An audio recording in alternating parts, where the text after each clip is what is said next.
네, 안녕하십니까. 오늘 저희 생명존중 시간은 두 번째 시간인데요. 2강. 지난주에 잠깐 말씀드렸듯이 오늘은 지구상에 어떻게 생명체가 탄생을 했는지에 대한 이야기를 같이 여러분들하고 하려고 생각을 하고 있습니다. 생명체. 뭐 여러분들도 그렇고 저도 그렇고 우리 지구상에는 굉장히 다양한 수많은 생명체들이 지금 활동을 하고 있어요. 그러면 지구의 나이가 38억 년 정도 된다는데 언제 도대체 지구상에 생명체가 탄생을 했는지에 대한 그런 의문을 풀기 위해서 많은 과학자들이 오래전부터 그쵸? 연구를 해왔고 지금은 어느 정도 이제 틀이 정설로 잡혀가고 있는데 지구상에 존재하는 모든 생명체들의 어떻게 보면 공통적인 특징? 공통적인 특징 이런 것들이 있어요. 바로 생명체가 가지고 있는 공통적인 특징은 이렇게 보통 이야기를 합니다. 첫 번째로 구조가 자기조직화되어 있고 굉장히 복잡한 체계를 가진 그런 구조를 가지고 있다. 이것이 하물며 미생물임에도 불구하고 그런 복잡한 체계를 가지고 있다라고 이야기를 하고 있고요. 두 번째로는 항상성을 유지한다는 거예요. 항상성이라는 건 여러분들도 아시는 것처럼 일정한 그런 상태를 유지를 한다는 거죠. 그러면서 생명 활동을 한다는 거예요. 이를테면 체온의 변화도 체온이 벌써 조금만 높아져도 대사 과정의 문제라든가 생리학적인 문제라든가 여러 가지가 있잖아요. 그렇죠? 그래서 체온도 항상 일정하게 유지하기 위해서 뭐 너무 더울 때는 땀을 배출한다라든가 추울 때는 옷을 껴입도록 그렇게 신호를 자꾸 내린다라든가 그리고 세 번째가 에너지 대사를 한다는 거예요. 생명체 공통 특징으로서는 즉 획득한 에너지를 갖다가 유한 형태로 전환을 해가면서 자기가 성장을 하거나 또는 활동을 하거나 이런 데 이제 활용을 하고 있고요. 그리고 성장과 발생을 하는 거죠.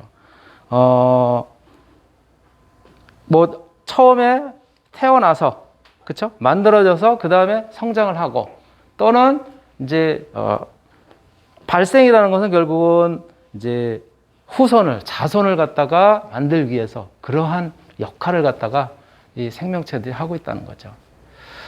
그리고 다섯 번째가 반응 능력이에요. 외부 환경의 자극이라든가 이런 것들에 굉장히 민감하게 그렇게 반응을 하고 그 외부 환경을 갖다가 활용을 해서 경우에 따라서는 그 정보를 습득을 하고 또는 그거에 대응하는 대처 능력을 갖다 가진다는 거죠. 그리고 여섯 번째가 유전과 생식이에요. 자기가 가지고 있는 또 습득한 그러한 모든 정보들을 복제를 하고 그리고 전달을 함으로써 누구에게 자손에게 후손에게 전달을 함으로써 자기의 존재를 갖다 끊임없이 이어가려고 하는 그런 노력을 갖다 하고 있어요. 모든 생명체의 공통적인 특징이죠. 그리고 이동과 분산을 합니다.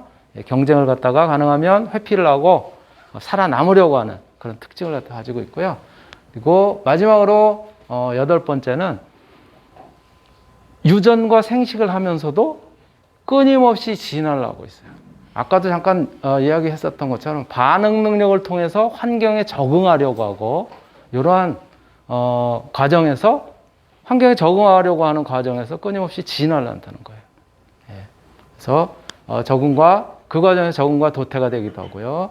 또 진화하는 과정에서는 뭐 어떤 생명체는 이쪽 갈래로, 어떤 생명체는 반대쪽 갈래로 그렇게 특징이 다른 형태로 진화를 하기 때문에 다양성이 만들어진다는 거예요. 이러한 특징이 바로 지구 생명체의 공통적으로 나타나는 그런 이제 특징들인데요.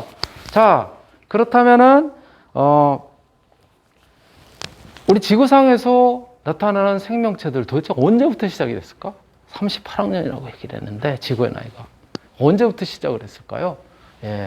바로 또 어떠한 방식에 의해서 생명체가 태어났을까라고 하는 설들이 굉장히 많아요. 여러분들이 이미 뭐 중학교, 고등학교 과정을 갖다가 통해서 생명의 탄생 뭐 이런 것들이 이제 과학 시간이나 생물 시간이나 여러분들 접했을 거예요. 자, 다시 한번 짚어보는 의미에서 살펴본다면은, 예. 거기에는 크게 세 가지 정도 이야기를 하고 있습니다. 첫 번째 자연 발생설, 예. 두 번째가 생물 속생설, 세 번째가 천체 비례설이에요. 예. 이렇게 세 가지가 주를 이루고 있는데요. 먼저 자연 발생설. 자연 발생설은 생명체라는 거는 그냥 아무것도 없는 상태에서 자연적으로 퐁 하고 튀어나왔다는 거예요. 예. 그래서 생명체 발생. 자연 발생설은 누가 이야기를 했냐면 아리스토텔레스가 이렇게 이야기를 했어요. 예. 그러면서 무슨 예를 들었냐면 장어를 예로 들었어요.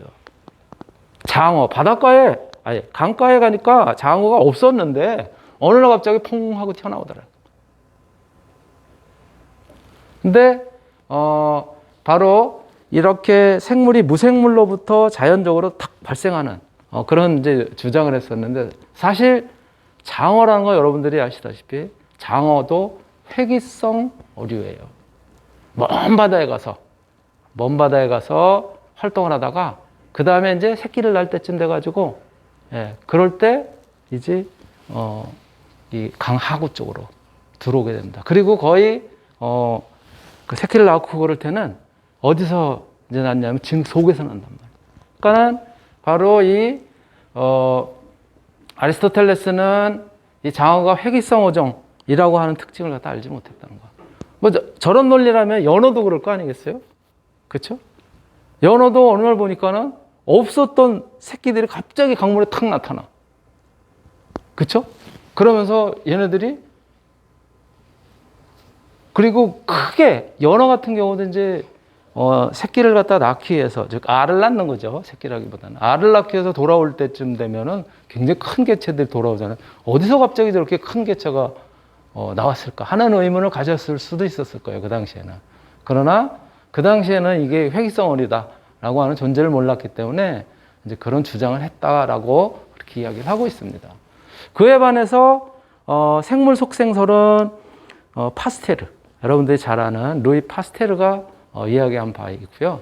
루이 파스테르는 아니다, 무슨 얘기냐, 생물이라고 하는 것은 생물이 있어야지 거기서 만들어져 가지고 그래야지 생기는 거다라고 하는 생물 속생설, 생명체라고 하는 것은 어떤 생명체가 있고 거기에서 다시 그 생명체를 잉태해서 낳는 그러한 방식이다라고 이야기를 했는데, 이거를 실험으로 증명을 하게 되는 거죠.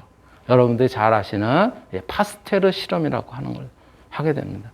이 파스테르라고 하는 분은 세균학의 아버지라고도 이야기를 하고 있는 분인데요. 이제 프랑스의 세균학자인데, 지금도 우리 주변에서 파스테르에 대한 이야기가 많이 여러분들을 갖다 이제 접하게 될 거예요. 가장 대표적인 게 뭐예요? 파스테르 우유가 대표적이죠. 예. 근데 이 생물 속생설은 처음에 이렇게 이제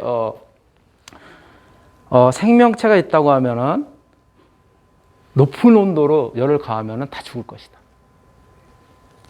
그러니까 저렇게 플라스크에다가 백조 잎처럼 긴 플라스크에다가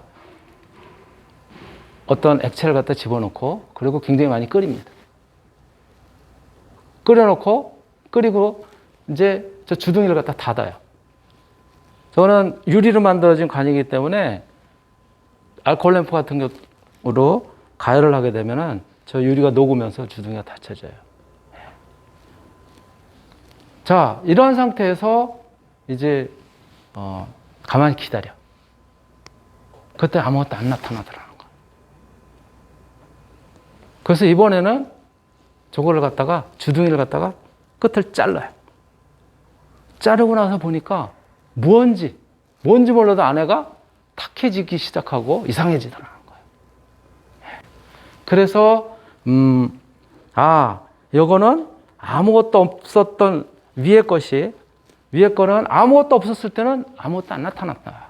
그러나 공기 중에, 대기 중에 어떤 존재인가가 있어가지고, 그래서 저기 들어가서 그래서 작용을 그랬기 때문에 이게 이렇게 변하는 거다라고 하는 부분을 갖다 이제 증명을 하게 되죠. 그래서 생명은 이미 존재하고 있던 생물로부터 발생한다는 이런 가설을 갖다가 증명을 하게 됐고요.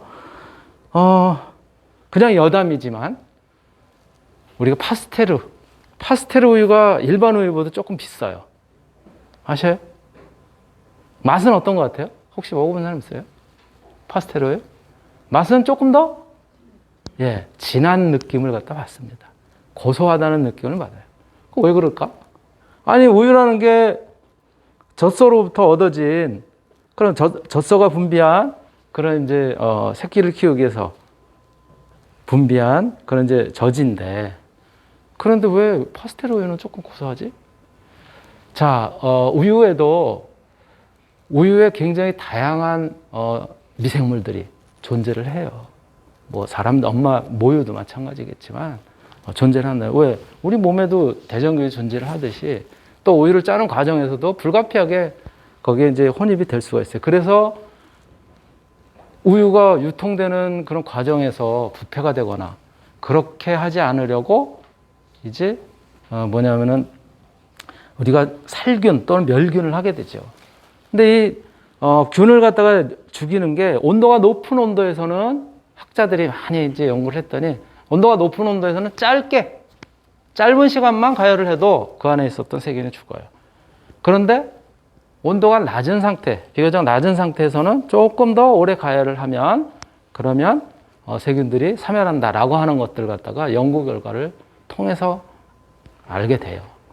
그러다 보니까 우리가 보통 여러분들이 마시게 되는, 저도 마시지만은 일반 우유들, 대량 생산하기 위한 일반 우유들은요 2초에서 3초 정도, 온도는 한 200도 이상 300도 가까이 올려가지고 2초에서 3초 정도 살균을 해요.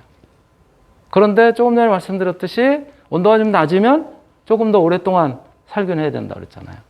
파스테르 우유는 100도까지 안 올립니다. 80도 정도. 그러면 길게는 30분, 그렇지 않으면 뭐 15분 이 정도는 해야 돼. 그러니까 똑같은 양을 생산하기 위해서 어떻게 해야 돼요? 파스테르는 굉장히 공장이 커야 되는 거예요. 대량 생산을 하기 위해서 서울우유나 남양우유들은 공장 크지 않아도 돼. 어떤 양을 짧은 시간만 하면 되거든. 그런데 하면 어떤 특징들이 있을까요? 짧은 시간에 높은 온도로 하게 되면 열에 의한 그런 변성들이 없지요. 그렇죠? 그런데 약간 시간이 길어지면 열에 의한 변성들이 살짝 일어나요. 그런데 여러분들 음식이라는 것이 뭐 우유를 음식이라고 얘기하기는 그렇지만은 약간의 단백질의 변성들이 일어나면서 어떤 느낌을 갖다 가져오게 되냐면 고소한 느낌을 가져오게 돼요. 그러니까 파스테르는 살균하는 과정에서 좀 길어지니까 고소한 느낌을 갖다가 가지게 되는 거예요. 근데 많은 사람들이 찾다 보니까는 이게 이제 파스테르 그 우유가 생산을 갖다가 미처 따라올 수가 없는 거예요. 이게 공장을 계속 증설할 수도 없고 그러다 보니까 이제 정치 얘기에 들어가게 되고 지금 과거에 파스테르 우유에서 운영을 하던 민족사관고등학교, 거기가 전액 무료였었거든요. 전액 장학금을 지급하면서 했었던 학교인데 지금은 자율형 사립고로 바뀌고 뭐 그랬잖아요. 그런 이제 여러 가지 뒷얘기들이 있어요. 그래서 파스테르제이션이라고 하는 파스테르 방식에 의한 살균, 멸균이라고 하는 것이 대표적으로 나타난 것이 우리 우유다라고 이렇게 여담이지만 잠깐 말씀을 드렸고요. 이런 거를 제가 사실은 수업 시간에 관련된 얘기를 갖다 좀 하고 싶은데 그렇게 하다 보면 제가 계획한 수업 내용을 다 얘기를 할 수가 없어요, 매번. 간단하게 그 정도 하고요. 자, 그렇다면 자연 발생설, 생물 속생설만 있느냐? 그렇지 않아요. 여러분들이 배웠었던 거지만 천체 비례설이에요. 우리 지구상에 48학년 정도 나이가 되면서 처음에 그 뜨거운 지구 불덩어리 속에 아무것도 없었을 텐데 거기서 뭐가 태어나겠느냐? 바로 우주의 다른 천체에 존재하는 생명체가 운석에 실려서 그래서 지구까지 날아온 거다라고 하는 그런 설이 천체 비례설이에요. 근데 실질적으로 운석을 갖다가 관찰을 했더니 그 운석 안에 생명체를 이루는 유기물들 이런 것들이 존재하더라는 거예요. 그래서 이 천체 비례설도 굉장히 설득력을 얻어요. 그리고 이렇게 지구상에만 생명체가 존재하는 것이 아니라 지금도 끊임없이 찾고 있잖아요. 그렇죠? 거기에 가장 필요한 게 뭐예요? 생명체가 있느냐 없느냐를 결정하는데 가장 필요한 게 뭐라고 지금 과학자들이 보고 있어요? 물이라고 보고 있습니다. 물. 예, 물을 통해서 이제 생명체들이 생명 활동을 갖다 이어가는데 가장 필요한 그런 요소들이 거기서부터 이제 얻을 수 있다는 거예요. 그래서 뭐 생명 활동하는 과정에서 광합성이라든가 이런 걸 통해서 산소도 이제 발생시키게 되고 뭐 그런다는 이야기예요. 어쨌든 그래서 운석에서 생명체가 같이 실려서 그래서 온 천체 비례설을 갖다 이제 이야기하게 되는데요. 사실 지구상에 존재하는 물이라고 하는 것은 다 행성으로부터 외계 행성으로부터 다 공급이 된 거라고 지금 그렇게 밝혀지고 있어요. 실질적으로. 그러니까 이 천체 비례설이 전혀 근거가 없다라고 이야기하기는 어렵다라고 말씀을 드릴 수가 있고요. 자, 그러면 생명의 기원 물질들. 어쨌든 지금 이제 생명체들이 지구상에 존재를 하는데 생명의 기원 물질들은 어떻게 만들어진 것일까? 진짜 우주로부터 운석이라든가 이런 것들에 실려서 지구로 날라온 걸까? 그렇다면 그 기원이 되는 초기의 물질들은 무엇일까? 라고 하는 그런 이제 의문을 갖다 이제 갖게 되고요. 자, 이러한 생명체를 이루는 기본 물질은 운석이 실어서 그래서 지구상에 가져왔다라고 하는 운석 충돌 기원설이 있고요. 또 두 번째로는 화학 진화설이에요. 화학적으로 그 상황에서 초기 지구의 상황에서 합성이 되고 그러면서 그런 것들이 합성되는 과정들 이런 것들을 통해서 굉장히 저분자 유기물에서 고분자 유기물로 그리고 생명체의 기본 단위로 이렇게 진화한 것이다라고 하는 이야기, 진화에 대한 이야기 이제 조금 더 말씀을 드릴 테고요. 그리고 전기방전, 진흙과 크리스탈에 대한 이야기 이런 것들을 통해서 어떻게 생명체들이 만들어지게 되고 그 기본 물질이 뭔지에 대해서 살펴보겠습니다. 자, 생명 물질에 관해서는 운석 충돌 기원설. 이거는 지금 거의 이것도 이제 이것이 전부다라고 얘기는 할 수는 없어도 이것도 하나의 역할을 했을 것이다.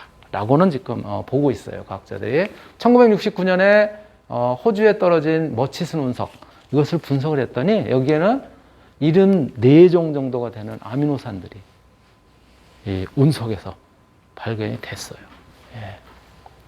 그래서 이 아미노산뿐만이 아니라 이러한 아미노산을 이루게 되는 화합물들, 유기화합물들 이런 것들이 이제 발견이 됐고요.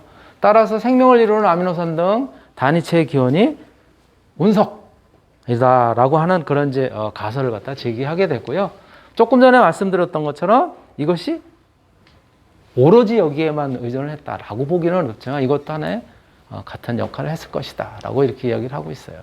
그래서 원시대기에는 운석들이 지구에 충돌을 하게 되고 그 다음에 간단한 유기물들이 아미노산, 유기염기, 당, 지방산 이런 것들이 만들어지게 되고 여기서 조금 더 복잡한 유기물질인 단백질, DNA 그리고 탄수화물 지질들이 만들어지게 되고요. 그리고 원시 생명체인 막으로 둘러싸인 어떤 구조체들 이런 것들이 만들어지게 됐을 것이다 라고 이렇게 이제 이야기하는 것이고요. 그리고 바로 이 운석 충돌에 대한 생명물질 생성 과정 요것과 관해서는 이제 과학자들이 실험을 하게 됩니다. 실제로 체코의 과학 아카데미에서 스바토 플루크치비스라고 하는 사람이 이끄는 그 팀에서 초기 지구에서 발생한 행성 충돌 그런 상태를 갖다가 재현을 하면서 그러면서 방전을 통해 가지고 그래가지고 이제 연구를 하게 돼요. 그러면서 레이저를 갖다가 뭐 활용을 한다라든가 이렇게 하면서 결국은 4가지의 염기 이런 것들을 갖다가 합성하는데 성공을 하게 됩니다. 초기의 지구 환경에서는 이런 운석 충돌 뿐만이 아니라 그때 어떤 기본적인 유기화합물들 이런 것들이 지구의 환경에서 만들어질 수 있었겠다라고 하는 것들을 갖다 이제 증명을 하게 되는 것이죠. 그래서 실험 결과 생명의 기원은 후기 운석 대충돌기. 이것이 언제냐면 40억 년에서 38억 년 정도. 이때 이런 기본적인 물질들 이런 것들이 이제 만들어졌을 것이다. 라고 하는 것들을 갖다가 이제 알게 되는 것이죠. 예. 그리고 1952년에는 요게 이제 바로 이제 밀러라고 하는 사람들이 또 이제 실험을 하게 됩니다. 그 뒤에 이제 또 이어지지만 오파린의 가설 조금 뒤에 또 나오긴 할 텐데요. 오파린의 가설은 원시 대기에 존재했었던 그런 다양한 무기물질들, 이산화탄소라든가 또는 뭐 수소라든가 질소라든가 이러한 다양한 무기물질로부터 자발적으로 유기물들이 그 환경에서 만들어졌을 것이다. 라고 하는 오파린이 가설을 갖다 이제 세우게 되는데요. 이것을 이제 스탠리 밀러가 이제 실험을 하게 됩니다. 플라스크에다가 원시 대기 성분을 갖다 집어넣고 원시 대기 상태, 지구의 초기 상태에 그런 이제 성분들이라고 생각되는 것들을 집어넣고 그리고 전기방전을 이제 통해서 그래서 에너지를 공급을 했더니 간단한 유기물들이 이제 만들어진다는 거예요. 그래서 바로 초기 지구에서 다양한 유기물로부터 다양한 무기물질로부터 유기물질을 형성하는 그런 것들이 합성이 됐다.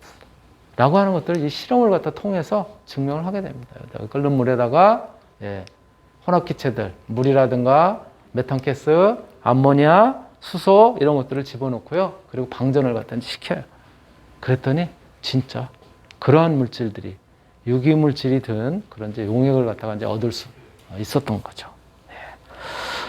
여기에 이제 오파린의 가설에 따른 밀러의 이제 실험 결과였었고요. 또 원시 지구에서는 화학적인 진화를 통해서 그런 것들이 이제 많이 만들어지면서 진화 과정을 통해서 이것이 포도당, 아미노산, 염기, 뉴클레오티드 그리고 이러한 유형의 간단한 유기물이 이제 만들어진 걸로 그렇게 이제 보고 있어요. 이렇게 만들어진 간단한 유기물들의 비와 함께 이제 대기상에 존재를 했었던 그런 유기물질들이 비와 함께 내려와서 이제 원시 바다에 굉장히 농축이 되어 있는 이런 형태인 거죠. 포도당, 물, 암모니아, 아미노산, 피리미딘 염기, 퓨린 염기, 뉴클레오타이드, 또 대기 중에도 이렇게 굉장히 많은 것들이 존재를 이제 했었다는 거예요. 지금 표현으로 우리가 구시한다면은 영양분이 굉장히 많은 그런 수프처럼 바다가 형성이 됐었을 거라는 거예요. 예. 그러한 상태에서 이제 생명체가 뭔가 지금 이게 보면은 다 생명체의 기본을 이루는 그런 이제 단위잖아요. 그렇죠? 여러분들이 배웠던 것처럼. 그러면서 뭔가 이제 변화가 일어났을 것이다라고 이제 보고 있는 것이죠. 그래서 바로 그러한 변화는 화학적인 진화를 갖다가 통해서 이제 만들어졌을 텐데 바로 이러한 화학적인 진화라는 것은 결국은 원시 지구는 굉장히 높은 상태 온도를 갖다 이제 유지를 했었을 거고요. 거기에 뭐 지구처럼 지금 현재의 지구처럼 대기가 형성이 돼가지고 그래가지고 태양으로부터 오는 자외선을 차단을 하거나 이런 것이 아니라 그대로 그냥 영향을 받았을 거란 말이에요. 태양광선의 영향, 물 이런 것들로부터 이제 유기화합물들이 이제 형성이 됐을 거라는 거죠. 그래서 원시 대기에 수증기, 질소, 메탄, 수소 등 다양한 것들이 있다가 원시 대양에는 이러한 것들이 농축이 되어 있는 즉 저분자 유기물질들, 아미노산, 유기염, 당, 지방산, 피리미딘 뭐 같은 다양한 그런 이제 유기물질들이 형성이 됐을 거고 이것이 고분자 유기물로 진화가 되고 또 원시 생명체를 갖다가 여기서 이제 형성을 했을 것이다 라고 이렇게 보고 있는 거예요. 자, 요 과정에 조금 전에 밀러의 실험 이런 것들이 결국은 이제 말씀드렸던 것처럼 1953년경에 이제는 이제 잡지에 이렇게 실험한 결과 얻어진 그런 이제 결과들을 갖다가 과학 잡지에다 이제 실게 됩니다. 그리고 바로 이런 이제 무기화합물에서 저분자 유기화합물 생성과 관련된 그러한 그 보고들이 실질적으로 이제 학계 보고가 되는 거예요. 굉장히 1953년이면 여러분들 생각해 보세요. 비교적 최근이에요. 100년도 안 된 거예요, 이게. 생명체라는 것이 지구에 나타난 것을 증명하는 과정이 이렇게 지난하게 오랫동안 걸렸다는 거예요. 그러면서 이제 어느 정도 이제 틀이 잡혀가고 있어요. 예. 그래서 전기방전이라고 하는 것이 밀러의 전기방전 실험 1953년에 지구의 형성 초기와 같은 그런 환경을 갖다 만들면서 이제 하게 됐는데요. 그런 과정을 통해 가지고 조금 전에 말씀드렸었던 화학적인 진화를 갖다가 거치게 된다는 거죠. 예. 조금 아까 보여드렸던 이제 그런 것들이고요. 바로 원시 극한 환경이라고 하는 것은 원시 대기가 메탄, 암모니아 가스, 수증기, 수소 이러한 이제 혼합 가스들 이런 것들로 가득 차 있었을 거라는 거죠. 그러면서도 이런 그 다양한 원소들이 합성이 되고 그런데 적합한 그런 환경을 갖다 이뤘을 것이다. 라고 이제 이렇게 이야기를 하고 있는 것이고요. 자, 그렇다면 이렇게 이러한 물질들은 도대체 생명체로 언제, 생명체라는 게 아까 뭐라 그랬어요, 제가. 한 8가지의 공통적인 특징을 갖다 가지고 있다고 그랬잖아요. 그렇죠? 언제 그러한 이제 생명체로, 초기 생명체로 만들어졌을까라고 하는 이제 의문을 갖다 이제 품게 되고요. 스스로 복제하는 능력, 이런 것들은 결국은 초기에 원시 바다에 존재하는 그런 이제 환경들, 그리고 진흙과 크리스탈이라고 하는, 예, 이런 과정을 갖다 거치면서 스스로 자기 복제를 하는, 복제를 했다고 하는 것은 결국은 자기를 똑같이 만들었다는 거 아니에요. 자기 자신을. 예. 그러한 과정들이 아주 초기에는 이제 시작이 됐을 것이다 라고 하는 거예요. 뭐 똑같은 예라고 할 수는 없지만, 예, 복제라는 거 이렇게 보면 돼요. 방울이 하나 큰 방울이 있었는데, 물방울이, 혹은 비눗방울이 큰 게 있었는데 바람이 휙 불어오면서 얘네들을 깨트렸어. 그러면서 똑같은 방울이 2개가 생겼어. 이것도 복제란 말이에요. 물론 비눗방울이 생명체는 아니지만 그러한 초기에 다양한 방식을 통해서 자기 복제가 이루어졌을 거라는 거예요. 그러면서 특히 알렉산더 그람이라고 하는 요분은 최초의 생명 분자라고 하는 것은 스스로 자기 복제를 하는 그런 복제물들의 형태로 이루어졌을 것이고, 요것은 진흙들. 예.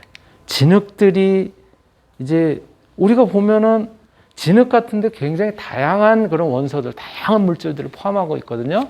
제가 말씀드렸던 것처럼 비가 떨어지면 방울이 이렇게 생겼다가 걔네들이 깨지기도 하고 막 이런 것들을 갖다가 실제로 관찰을 하고 그러면서 그러한 과정이 무수히 반복이 되면서 그 중에 하나의 그런 형태로 복제가 이루어졌겠다라고 하는 그런 부분들을 갖다 이제 이야기를 하고 있어요.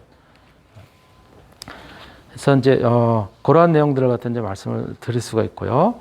자, 그렇다면 원시 생명체는 조금 전에 이제 지금까지 말씀드렸던 것처럼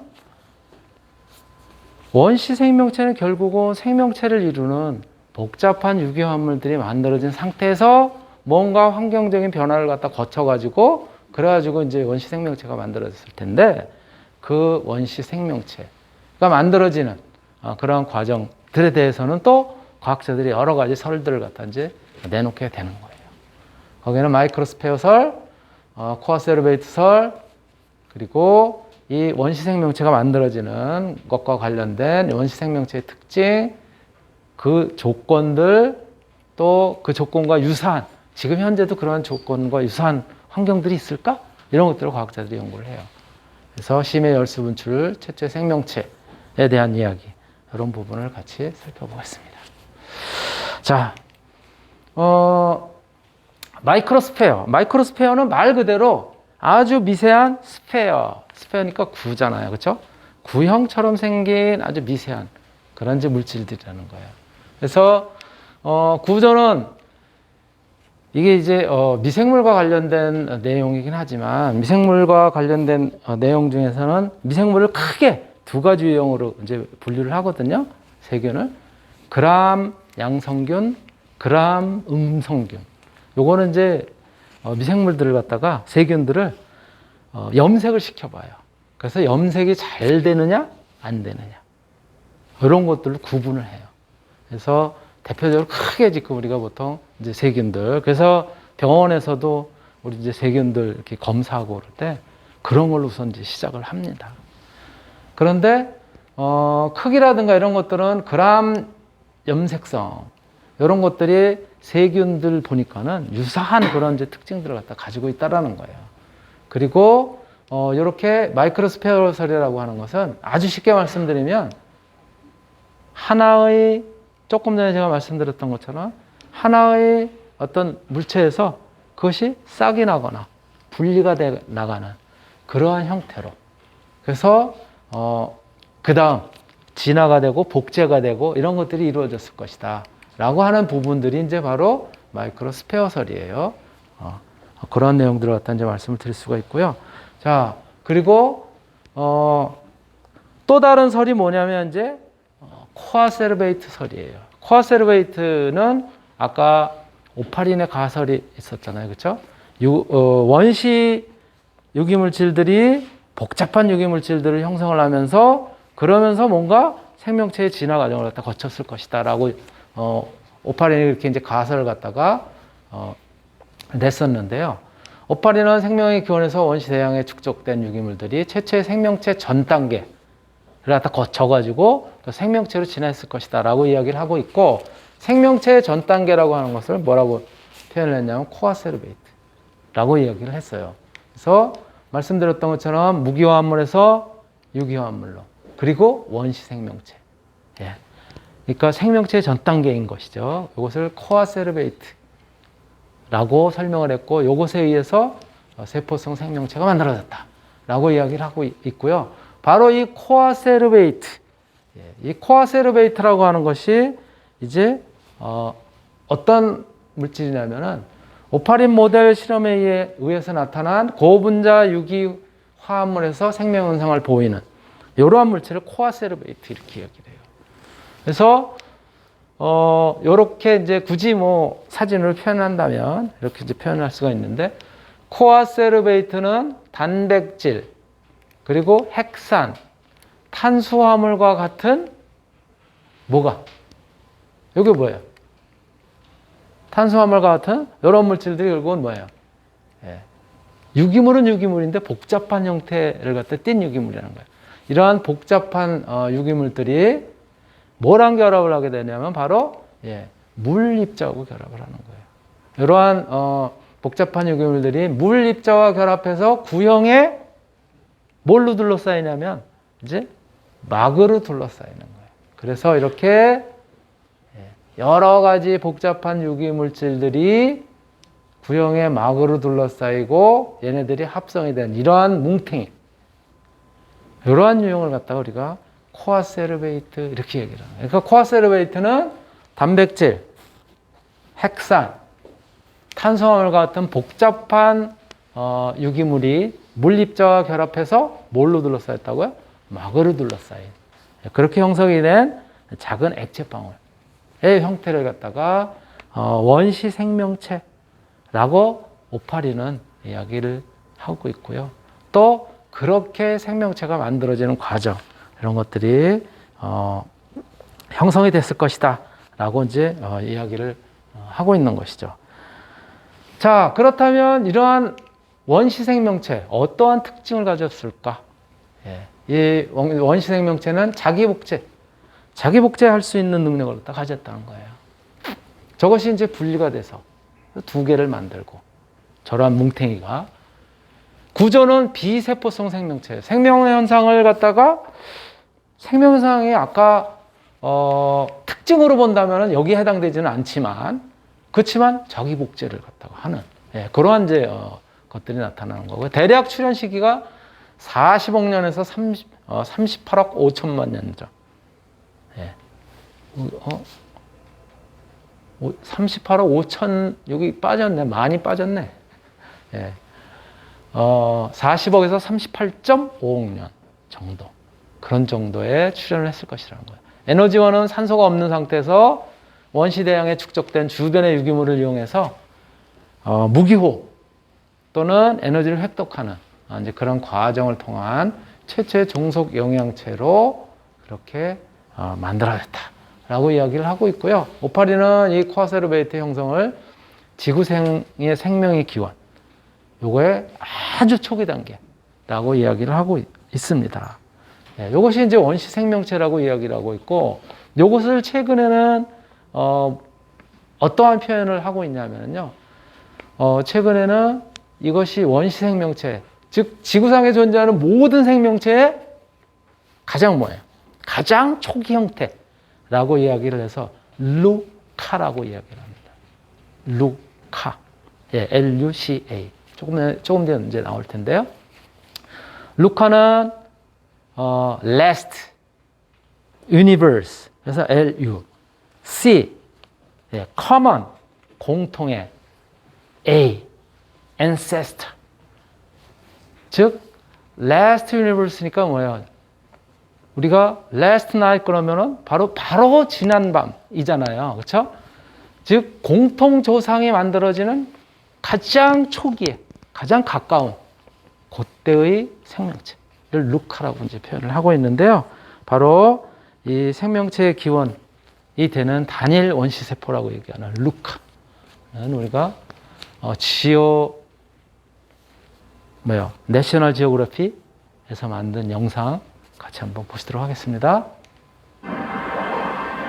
In the early Earth, you could envisage these bubbling mud pools where water dissolves the rocks and makes clay. As the gas comes out, it forms a membrane, which then bursts.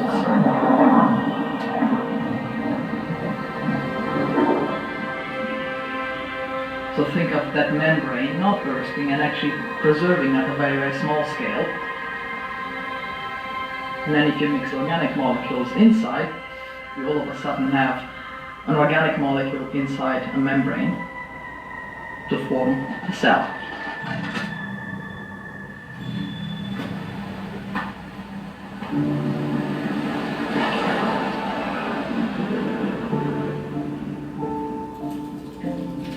Without membranes, we would be on a planet covered by a dilute ocean of the building blocks of life.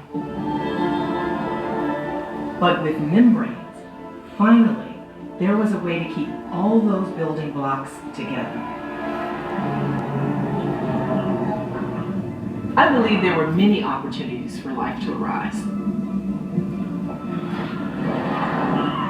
We may have had other types of life forms that came and went, but didn't take, right? They didn't hit and stick. But one of them made it.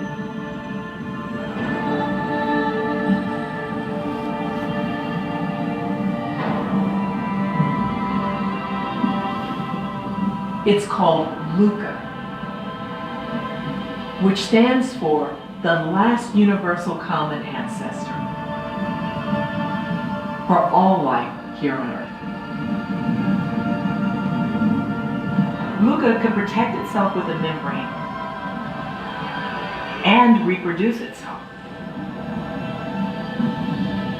Everything came together in just the right way to create the first living cell, with DNA at its heart.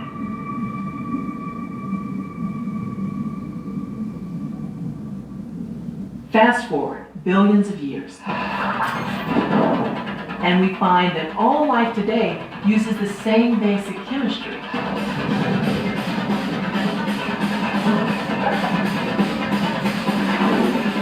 And this points to one thing. It all originated in that first primitive cell.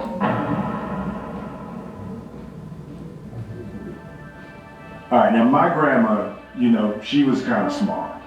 But Luca, the great times a gazillion grandmother of us all, she was tinier than a dot. As far as we know, that cell was the single and only origin of all life. Well, at least on Earth. If you check out pretty much anywhere in the universe, you're gonna find the same ingredients to cook up life. They're not exotic, they're staples. Now sure, mixing them up just right is hard, but the universe is vast. So does that mean there's a big piping hot serving of life somewhere else out there?